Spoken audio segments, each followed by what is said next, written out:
गुजरात का तट, gulf of Khambhat. सन 1980 की एक दोपहर नेशनल इंस्टीट्यूट ऑफ ओशनोग्राफी के डाइवर्स समुद्र की 70 फीट गहराई में कुछ ढूंढ रहे थे, लेकिन जो उन्हें मिला उसने पूरी दुनिया की हिस्ट्री को एक झटके में बदल कर रख दिया। ये कोई पत्थर नहीं थे, ये दीवारें थीं, लंबी, मजबूत और एक परफेक्ट ग्रिड में बनी हुई। एक ऐसा शहर जो दुनिया की सबसे पुरानी सिविलाइजेशन से भी 5000 साल पुराना लग रहा था। क्या ये वही द्वारका थी जिसे हिस्टोरियंस ने सिर्फ एक कहानी कहकर ठुकरा दिया था? महाभारत कहती है कि भगवान कृष्ण ने समुद्र से 12 योजन जमीन मांगी थी। आज की भाषा में कहें तो लैंड रिक्लेमेशन। क्या 5000 साल पहले हमारे पास वो इंजीनियरिंग थी जो आज सिर्फ दुबई या सिंगापुर के पास है? द्वारका यानी द गेटवे, ये सिर्फ एक शहर नहीं, एक फोर्ट्रेस था। लेकिन सवाल यह है कि इतने बड़े शहर को समुद्र के बीच में बनाने की जरूरत क्या थी और उसे बनाने के लिए कौन सी टेक्निक का इस्तेमाल हुआ? लेकिन असली सस्पेंस तब शुरू हुआ जब साइंटिस्ट्स ने उन पत्थरों की कार्बन डेटिंग की। डेट आई 9000 साल पहले। उस वक्त तो इंसान खेती करना भी नहीं जानता था, तो फिर इतना ग्रैंड शहर किसने बनाया? जब द्वारका के रूइंस से कुछ मेटालिक पीसेस निकाले गए तो लैब में साइंटिस्ट्स हैरान रह गए। हजारों साल नमकीन पानी में रहने के बाद भी उन पर जंग यानी रस्ट का एक निशान तक नहीं था।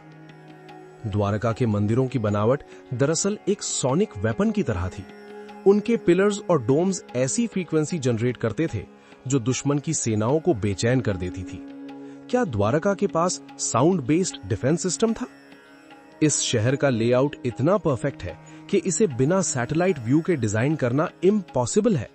हर गली, हर ड्रेनेज पाइप एक मैथमेटिकल पैटर्न फॉलो करती है। क्या द्वारका दरअसल दुनिया की पहली एआई प्लान्ड स्मार्ट सिटी थी? महाभारत में जिक्र है कि द्वारका की दीवारें वज्र जैसी थीं। रिसर्चर्स का मानना है कि ये कोई आयरन या ब्रॉन्ज नहीं, बल्कि एक मॉलिक्यूलरली इंजीनियर्ड अलॉय था जो किसी भी हमले को झेल सकता था। लेकिन सबसे अजीब बात, द्वारका में मिले सील यानी मुद्राएं, इनका डिजाइन इतना कॉम्प्लेक्स है कि इन्हें आज की 3D प्रिंटिंग से ही बनाया जा सकता है। क्या द्वारका के लोग किसी और डायमेंशन के टच में थे? महाभारत के सबसे भयानक युद्धों में से एक था राजा सल्व का द्वारका पर हमला। सल्व के पास सौभा विमाना था, एक ऐसा उड़ने वाला शहर जो कभी अदृश्य हो जाता तो कभी आग बरसाता। लेकिन द्वारका कोई आम निशाना नहीं था। शास्त्रों में जिक्र है कि द्वारका के ऊपर एक अभेद्य कवच था। जब सल्व ने दिव्यास्त्रों से हमला किया तो द्वारका की दीवारों ने उन्हें हवा में ही रोक दिया। क्या 5000 साल पहले द्वारका के पास प्लाज्मा शील्ड या मैग्नेटिक फोर्स फील्ड की टेक्नोलॉजी थी? द्वारका को कुशस्थली के ऊपर बनाया गया था, एक ऐसी जगह जिसे एनर्जी वॉर्टेक्स माना जाता है। कुछ थ्योरिस्ट्स का मानना है कि द्वारका दरअसल एक इंटर डायमेंशनल पोर्टल या स्टार गेट था, जहां से कृष्ण और उनके लोग दुनिया के किसी भी कोने में पलक झपकते ही पहुंच सकते थे। सुदर्शन चक्र एक ऐसा वेपन जो टारगेट लॉक करता था और काम खत्म करके वापस आता था। क्या ये कोई स्मार्ट ड्रोन या नैनो टेक वेपन था? द्वारका की सर्वेलेंस इतनी एडवांस थी कि परिंदा भी पर नहीं मार सकता था। कृष्ण के देहांत के ठीक बाद अर्जुन ने अपनी आंखों से देखा, समुद्र द्वारका को निगल रहा था। एक पल में सब खत्म हो गया। लेकिन क्या ये कुदरती आफत थी या एक प्लान्ड सेल्फ डिस्ट्रक्शन? आज के साइंटिस्ट्स कहते हैं कि गल्फ ऑफ खंबात में टेक्टोनिक शिफ्ट्स हुए थे, लेकिन कुछ लोग मानते हैं कि द्वारका की टेक्नोलॉजी इतनी खतरनाक थी कि उसे दुनिया के हाथों में छोड़ना ठीक नहीं था। क्या द्वारका को एक स्केलर पल्स से खुद ही समुद्र में डुबा दिया गया? मरीन आर्कियोलॉजिस्ट को वहां एंकर स्टोन्स और पॉटरी मिली है जो 9000 साल पुरानी है। अगर द्वारका सिर्फ एक लेजेंड होती तो ये फिजिकल सबूत समुद्र की गहराई में क्या कर रहे हैं? आज भी द्वारका के रूइंस शांत हैं, लेकिन उनकी दीवारों में आज भी वो मेटालिक क्लैंप्स और सर्किट्स मौजूद हैं जो हमारी मॉडर्न साइंस को चैलेंज कर रहे हैं। द्वारका का समुद्र में डूबना सिर्फ एक सिविलाइजेशन का अंत नहीं था, ये एक चेतावनी थी।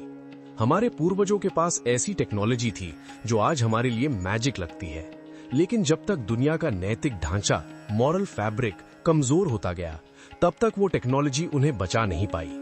साइंटिस्ट्स का मानना है कि अभी हमने सिर्फ 5% द्वारका को एक्सप्लोर किया है। 95% रहस्य अभी भी गुजरात के तट से दूर गहरे समुद्र की मिट्टी में दबे हुए हैं। शायद वहां ऐसी मशीन्स या डेटा लॉग्स हों जो हमारी पूरी मॉडर्न फिजिक्स को बदल कर रख दे। क्या हम दरअसल वही साइकिल फिर से दोहरा रहे हैं? आज हम एआई, स्मार्ट सिटीज और स्पेस ट्रैवल की बात करते हैं। द्वारका ने ये सब हजारों साल पहले कर दिखाया था। क्या द्वारका हमारा पास्ट था या हमारा फ्यूचर जो पहले ही हो चुका है?